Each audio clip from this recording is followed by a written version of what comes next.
नमस्कार दोस्तों, पुस्तक सार में आपका स्वागत है। आज की किताब है the power of your subconscious mind, Hindi audio book सारांश। क्या आपने कभी सोचा है कि कुछ लोग मुश्किल परिस्थितियों में भी खुद पर विश्वास बनाए रखते हैं, जबकि कुछ लोग शुरुआत करने से पहले ही हार मान लेते हैं? फर्क अक्सर उनकी परिस्थितियों में नहीं, बल्कि उनके मन में चल रही सोच में होता है।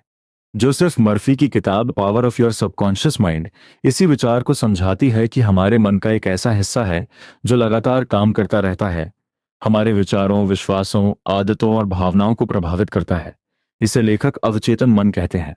हम दिन भर हजारों बातें सोचते हैं, लेकिन जो विचार हम बार बार दोहराते हैं वे धीरे धीरे हमारे विश्वास बन जाते हैं। अगर कोई व्यक्ति लगातार खुद से कहता रहे कि मैं ये काम नहीं कर सकता, मैं हमेशा असफल होता हूं या मेरे लिए कुछ अच्छा नहीं हो सकता, तो समय के साथ उसका व्यवहार भी उसी सोच के अनुसार होने लगता है। वह कोशिश करने से पहले ही डरने लगता है।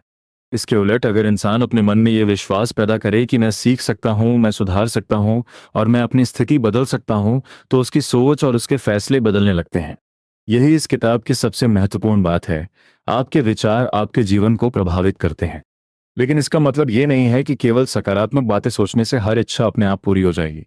असली बदलाव तब आता है जब आपकी सोच आपके व्यवहार को बदलती है।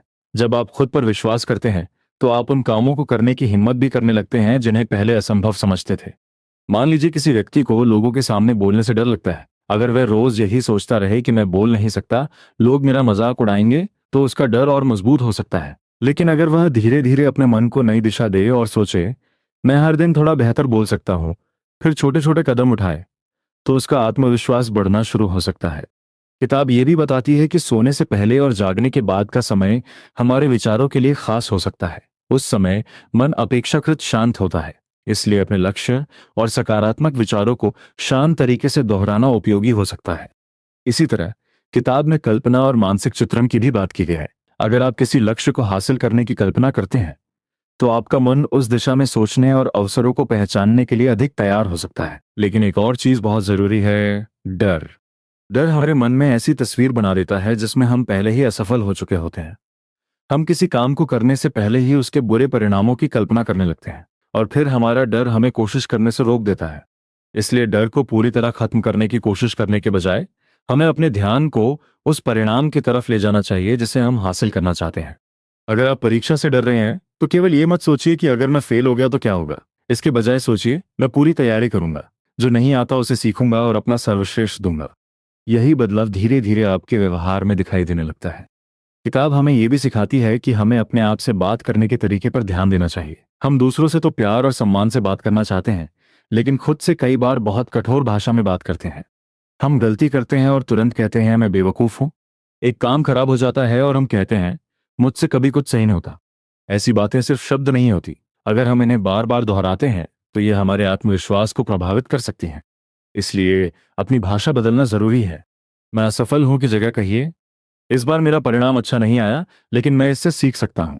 मैं नहीं कर सकता की जगह कहिए अभी मुझे ये नहीं आता, लेकिन मैं सीख सकता हूं।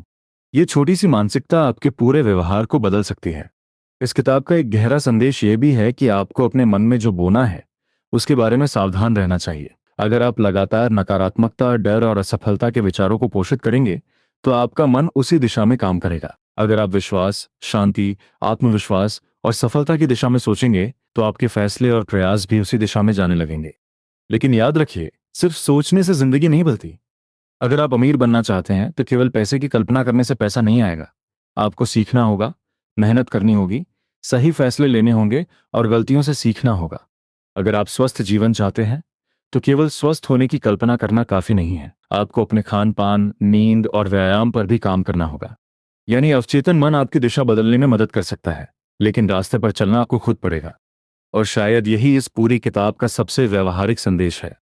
आप अपने जीवन की हर परिस्थिति को नियंत्रित नहीं कर सकते, लेकिन आप ये जरूर देख सकते हैं कि किसी परिस्थिति के बारे में आप कैसे सोचते हैं, कैसी प्रतिक्रिया देते हैं और उसके बाद क्या कदम उठाते हैं।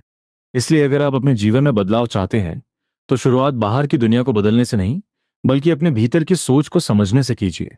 अपने मन में बार बार यह विश्वास पैदा कीजिए कि आप सीख सकते हैं, बदल सकते हैं, क्योंकि अंत में आपका मन केवल आपकी सोचने की जगह नहीं है, वही जगह है जहां आपके विश्वास बनते हैं और उन्हीं विश्वासों से आपके फैसले और आपके कर्म जन्म लेते हैं।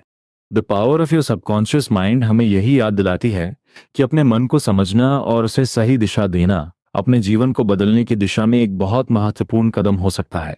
तो कैसा लगा आज की किताब का सारांश? मिलते हैं एक नई किताब के साथ। धन्यवाद दोस्तों। अगर आपको ये सारांश अच्छा लगा हो तो चैनल को सब्सक्राइब और वीडियो को लाइक करना न भूलें और कमेंट करके बताएं अगली कौन सी किताब आप सुनना चाहते हैं।